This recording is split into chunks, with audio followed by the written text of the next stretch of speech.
Right now, the film we're working on is called As I Walk Through the Valley, and it's a history of the rock and roll scene in the Valley for the last 40 years. The 60s to about 2000, a little bit after 2000 is really what we're covering.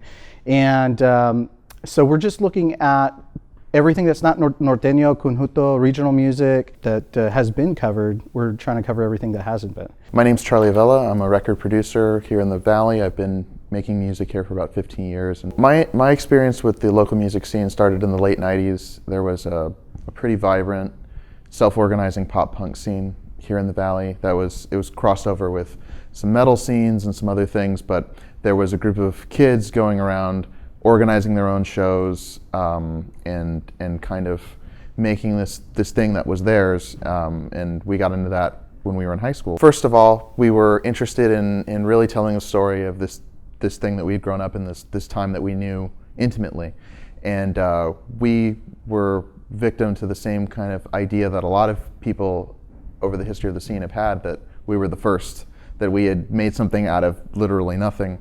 And that just wasn't the case. So as we started talking to the people who came before, the people who were a little bit older, they would tell us, oh, but really you should be talking to these bands from the very early 90s. So we said, okay, well, I guess it goes back to around 1990. And we started talking to those people, and they say, well, you should really be talking to these bands from the 80s. They were the originals, man.